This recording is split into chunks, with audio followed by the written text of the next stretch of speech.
Good morning, everybody. So I've shared with you before that my dad served our country for 25 years in the United States Air Force. In 1969, I was 9 years old, and our family was transferred to Ramey Air Force Base on the island of Puerto Rico because my dad was on his way to Vietnam, to Southeast Asia, to serve a tour of duty, 1 year of service in the United States Air Force there. And the reason we went to Puerto Rico was because the reality was that servicemen and women could be killed. And so they wanted you to be close to home. And so even as a 9-year-old, I knew the reality of war was that my dad might not come home. And it was tragic for me. I remember it was an awful year of our life. Well, a bunch of years ago, my mom and dad came to live with us in their 80s. And mom found this letter from my dad that my dad wrote on December 24th, 1969, to his 3 children, my older brother, myself, and my little sister. I want to read with you just a little portion of the letter that Dad wrote from his bunk in Vietnam. Dad wrote, "I love you all so much that it hurts, and I would give anything to be with you tomorrow on Christmas Day, but unfortunately, I have a duty to my country. And I promise you, my dear sons and daughters, that this is going to be the last Christmas that we're going to be separated. I pray to God that you and your dear mother and the rest of the family have a wonderful and happy Christmas. I miss you all very much, and many nights I lay in bed thinking about you, and I thank God for giving me a bunch of good kids. God bless you all, and when you have a chance, please say a prayer for me, your loving father." Now, it's interesting. I started thinking about what motivated my dad to write that letter on December 24th, 1969. And he wrote that letter not because he missed his living room furniture. As good of a barbecuer, he did not write that letter because he missed his big green egg. I'm a second-generation big green egger. Dad wrote that letter to his 3 children because he missed home. Home is that place of intimacy. It's that place of joy. It's that face-to-face place. Dad wrote this letter because he desperately missed his wife and his 3 kids. So we're in the second Sunday of Advent. Advent has been celebrated by followers of Jesus for centuries. It's a time of preparation. Advent is a word that simply means coming or arrival, and we as followers of Jesus, according to the good book, we as followers of Jesus, we live between the first advent of Jesus when he came as a baby and the second advent of Jesus, the second coming of Jesus, when he comes as a conquering king. We live in this land between, and Advent is a time of preparing us to get ready for Christmas. The Christian New Year doesn't start with Christmas, it starts with getting ready for Christmas. Because we need a time to get ready. We need time of waiting to get ready to celebrate the birth of Jesus. And you all would agree with me that we live in a world and we live in a time that needs the message of Christmas. Can I get a big yes on that? Yeah. We know that this is a time when we need that. And our theme for this Advent in 2020 is Welcome Home. Welcome home. Last week, Pastor West began this series, and he reminded us that home is not a place. Home is a person. Home is not a residence. Home is a relationship. That Augustine said, our hearts have this longing, this restlessness, that it continues until it rests in thee. Current New Testament theologian N.T. Wright calls it the echo of a voice, that something is amiss in our life and in our world. There is this hunger in our soul. It's this longing for home that was placed there by God and can only be filled by God. It's called home. So I've been thinking this week about the difference between a house and a home.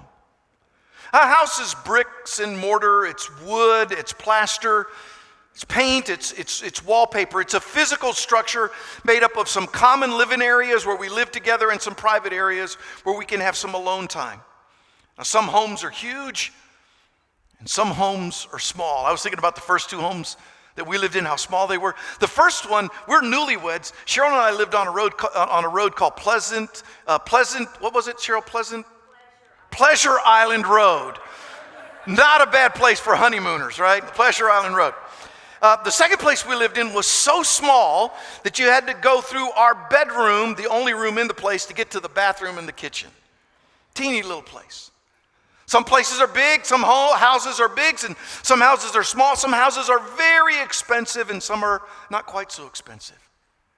You see, a house is not a home.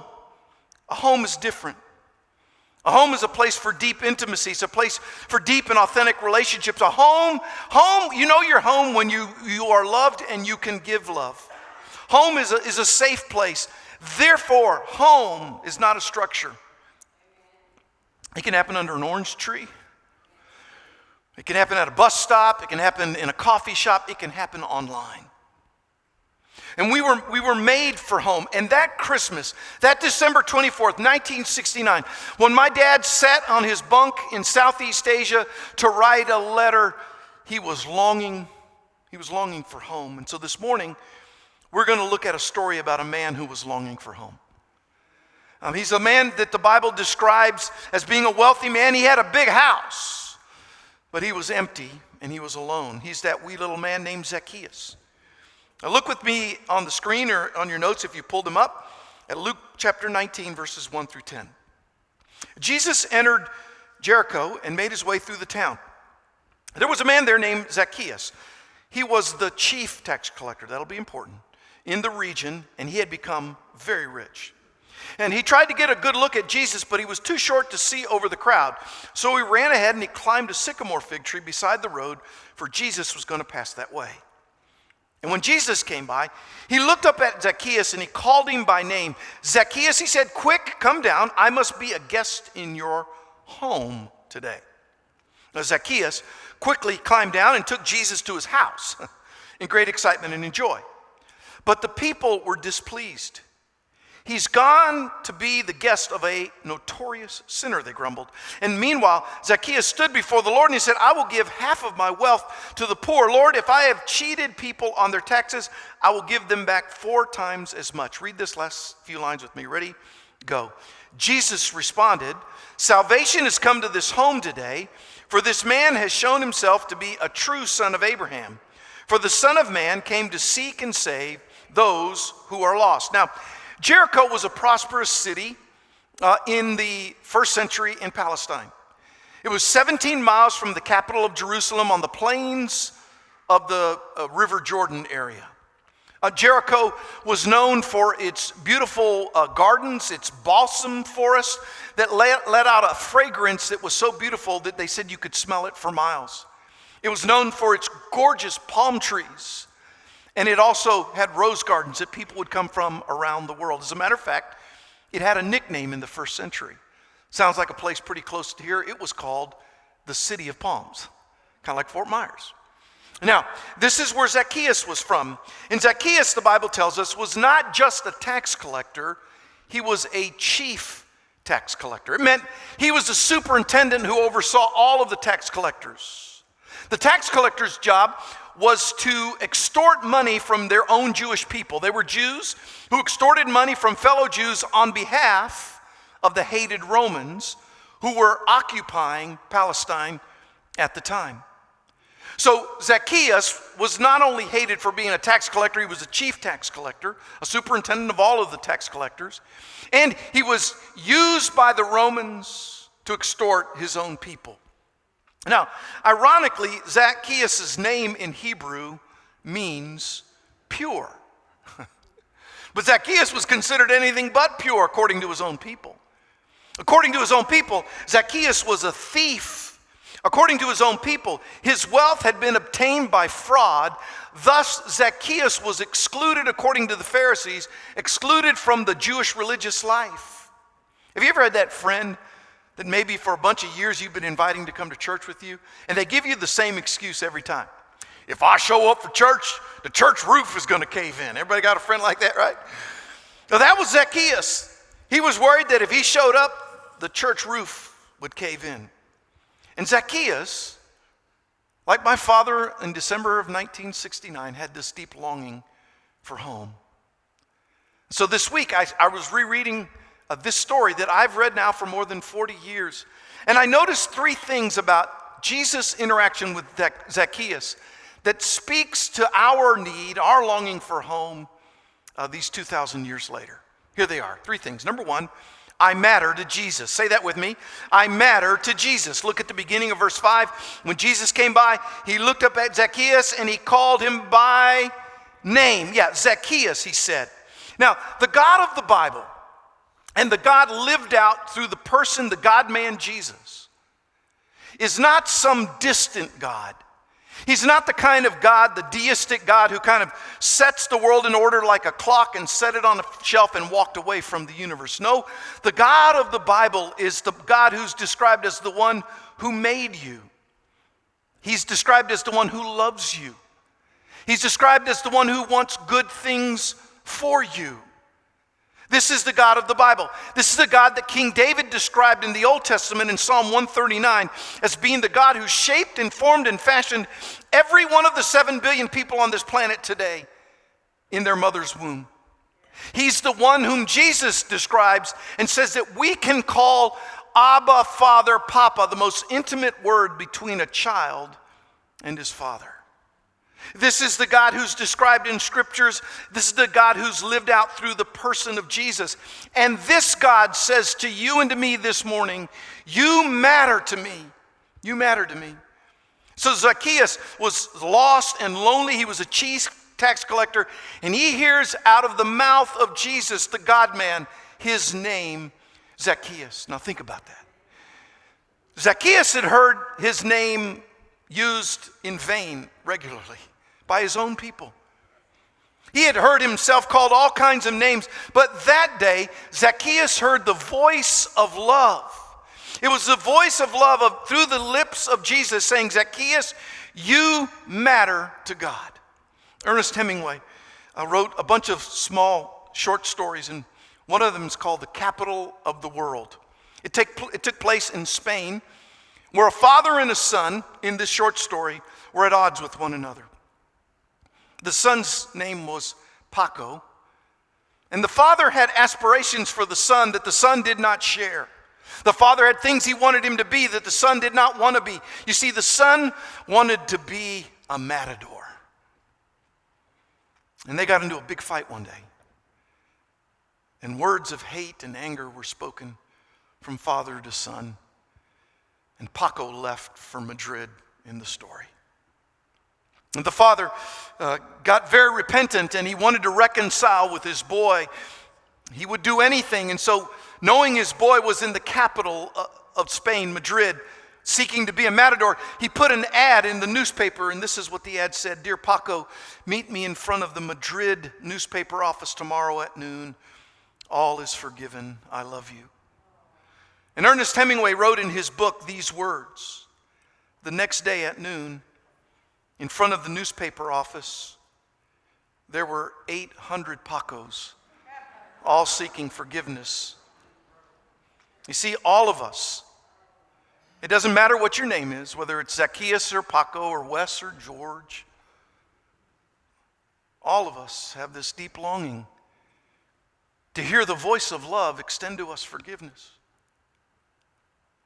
That's what Zacchaeus heard that day up in the tree. This lost, broken, alienated man heard Jesus call him home with the simple word, Zacchaeus. There's a second thing I noticed in this story this week that I think will be helpful to us, is that Jesus always makes the first move toward me. Say that with me. Jesus always makes the first move towards me. Now look at verses 5b and 6. Zacchaeus, he said, quick, come down. I must be a guest in your home today. Zacchaeus quickly came down and took Jesus to his house in great excitement and joy. Now, here's the deal. Zacchaeus knew what it was like to be left out. He had a lot of money, he had a big house, but he didn't have a home. He knew what it was like to be left out. The beautiful thing about this story is it's found in Luke, which is one of the biographies of Jesus, and scholars have called Luke the gospel of the last, the lost, the left out, and the lonely. And Zacchaeus knew all of that. He knew what it was like to be last, lost, left out, and lonely. And so Zacchaeus that day experiences Jesus calling out to him, Jesus taking the initiative. And if this season of Advent, the season of preparation for the birth of Jesus into our life again, if it shouts anything, it shouts that God made the first move when God sent his son to be born of a virgin. Friends, you and I, the universe did not order up Jesus. God initiated the restoration of this broken planet and yours and my broken lives. In our theological tradition, this idea that God makes the first move, we call it prevenient grace. It's this idea that God's grace is wooing us and drawing us to himself long before we even recognize it. Pastor Wes and I, in our book, we called it God's even there grace. It's the grace that Psalm 139 describes. No matter where I go, to the heights of heaven or the depths of hell, even there you will find me. Pastor West sometimes calls this grace God being like the hound of heaven who never loses his scent of us. So one time, a bunch of years ago, Pastor West and I were invited to Costa Rica to teach a bunch of pastors, several hundred pastors, for a week in seminary. Now, most of the pastors, they kind of all look the same. Either a jacket and a tie and a suit, or a guayabera, a kind of a formal men's short sleeve shirt. And they were pretty much all the same. And I was up teaching about God's prevenient grace. Now, in Spanish, the phrase for even there is hasta ahí, even there. And I was standing up and I was telling stories about how God's grace finds people in the depths of hell. Hasta ahí.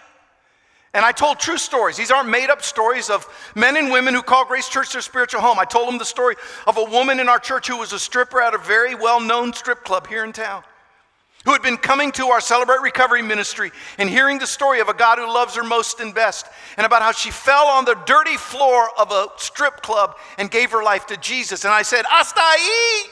And they looked at me like this. I told them stories about friends of mine that I know, people that I love, who used to be drug addicts and alcoholics, who found Jesus in that parking lot through a former drug addict or alcoholic who led them to Christ, and they looked at me like this.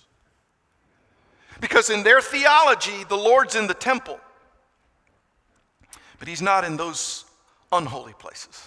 El Señor no está ahí, they were saying to me with their crossed arms. The Lord is not there. I was losing this argument. And I still had about an hour to teach. When a guy in the room, that kid story, one of these things is not like the other, he stood up. And he said, can I testify? And I said, you can do anything you want right now. And what made him different was he wasn't wearing a jacket and a tie or a guayabera. He was wearing a Harley Davidson t-shirt, a leather jacket, and had tattoos. He was one of my boys. And he told a story. He said he was the leader of a motorcycle gang. And he was in Mexico in a bar one day. And he'd been drinking all day, and as he left that bar, he said, one of those stupid Christians was out on the street preaching and handed me a tract, a little booklet that told about how God loves me. I grabbed it and I threw it in my backpack. I jumped on my Harley and I drove off, forgot about it. He said, several months later, I was at the end of my rope. And I'd been nursing a big old bottle of rum all day. I had one last drink. I poured it. I drank it. And I went upstairs to the room that I had rented above that bar to kill myself. I reached into my bag to grab my revolver, and instead I pulled out that little pamphlet. And I began to read about a God who loves me, a God who took the first move towards me, a God who is hasta ahí, even in a bedroom above a bar in Costa Rica. And I was changed that day. And he said, today, my brothers and sisters, I'm the pastor of a motorcycle church in Costa Rica. Yeah. And then he said these words in Spanish, El Señor está ahí, hasta ahí. The Lord is there, even there. And I don't know what room you're trapped in, but the Lord is even there. He's making the first move towards That's what Zacchaeus experienced, and it's what we can experience too. He's on this all-out hunt for you. He's got your scent. Here's the third thing I think this story teaches us. Number 3, Jesus comes into my messy, sinful life. Say that with me. Jesus comes into my messy, sinful life. Look at verse 7. But the people were displeased. He has gone to be the guest of a what? A notorious sinner, they grumbled. Yeah, Zacchaeus had earned his reputation. Don't candy coat this. Zacchaeus was an arm-breaking mafia guy. He was an extorter. And Jesus calls him by name. Jesus takes the initiative to come to his house. That enough would have been scandal. But Jesus sits down to meal with this guy. And in the first century, to sit down at meal with somebody was to say, this is my kind of guy. And Jesus was having lunch with Pablo Escobar. He was a Colombian drug cartel leader. Zacchaeus wasn't loved. Go with me back to the home idea. See, you can have the best put together house with all of the trimmings and it's not a home. You can watch all the HGTV you want, know all the designer tricks. It can look beautiful, but it still doesn't make it a home. When they build new communities, they build what they call the model home, but it should be called a model house because homes are messy, just like relationships. And when you invite Jesus to come home with you, Jesus gets refrigerator rights, church. Jesus gets to come in not through the front door, but through the garage door, through the laundry room. He gets to see your dirty laundry. When you invite Jesus home, he goes with you and he takes you to your secret closet, where all the things you are afraid of and ashamed of. And as Pastor West taught us so beautifully last week, with grace and with truth, he steps into our sinful, messy lives. That's what he wants to do for you. You don't have to get cleaned up to have Jesus come to your home. See, if you were to come to my home on Thanksgiving or Christmas, I'd let you come in the front door. Because I'm an OCD Enneagram 3 performer. And I want everything nice. I want it HGTV picked out. I want it really, really nice. But not Jesus. He steps into our mess. The first guy I ever helped come to know Jesus was a guy named Stewart. I was 19. I had just discovered that this God loved me so much that he sent his son. And Stu and I would go to youth group. And after youth group, he and we would lean against my car. I had a 1976 Chevy Camaro. It was candy apple red. Oh, it was a beautiful car. My dad made me sell it when I went to college. A little more therapy and I'll be over it. But Stu and I would lean against my car and we'd talk for hours. Stu wanted to follow Jesus. But do you know what his struggle was? He had heard well-intentioned but misguided followers of Jesus say to him that his life had to be perfect if he was going to follow Jesus. And so Stu said to me that night, I'll never forget the night. I'm 19, I'm barely a Christian myself. And Stu says to me that night, he says, George, when I become a Christian, I want to be a really good Christian. So I want to get my act together, and then I'm going to say yes to Jesus. And in a moment of divine inspiration, well beyond my maturity, I said these words to Stu. I said, Stu, that's silly. That's like trying to get clean before you get in the shower. And it made sense to Stu. And that night, my good friend Stu stepped over the line of faith and he said yes to Jesus because he understood that just like in Zacchaeus' life and just like in my life, into his life, Jesus steps into the mess. Jesus does not mind being associated with notorious sinners like us. And that ought to make us happy in church today. Yeah. It happened for Zacchaeus. Look at his response. We know it did. Look at verse 8 of Luke 19. Meanwhile, Zacchaeus stood before the Lord and said, I'll give half of my wealth to the poor, Lord, and if I've cheated people on their taxes, I will give them back 4 times as much. You see, don't misread verse 8. Zacchaeus is not trying to earn it. He's not trying to earn it. You know what he's doing here? He's saying, thank you, Jesus. He's saying thanksgiving. He's saying thank you. Dallas Willard says grace is not opposed to effort. Grace is opposed to earning. He wasn't trying to earn it. It was given to him. He was just putting a little effort behind it and saying thank you. Salvation comes to Zacchaeus' home that day. We know that because look at verses 9 and 10. Let's read this together. Ready? Go. Jesus responded, salvation has come to this home today, for this man has shown himself to be a true son of Abraham. For the Son of Man came to seek and save those who are lost. Jesus says that salvation came to Zacchaeus' home, not his house. Called by name, initiated by Jesus, messy and sinful as it was, salvation comes to a lost, a left out, and a lonely chief tax collector. And Jesus doesn't just come for a visit. He comes to move in. That's when you know it's salvation. Jesus isn't just a guest, but he comes to take up residence. He comes to be a roommate. Salvation is the beginning. Listen to me, church. Salvation is the beginning of our journey of wholeness. Don't let people fool you into thinking that salvation is just about what happens when you breathe your last breath. Salvation is much bigger than just getting your get out of hell card punched. Salvation begins right now. It began that day, that moment, when Zacchaeus invited Jesus to come home.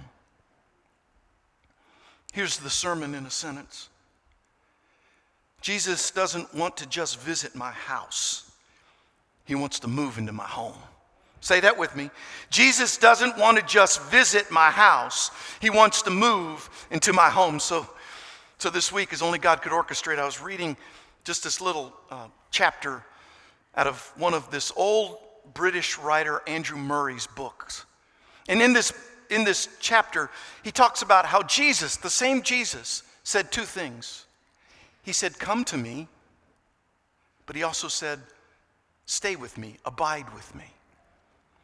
And we're pretty good about Jesus saying, come to me. We're not so good about saying, Jesus, abide with me. We're good at Jesus saying, Jesus, come visit my house.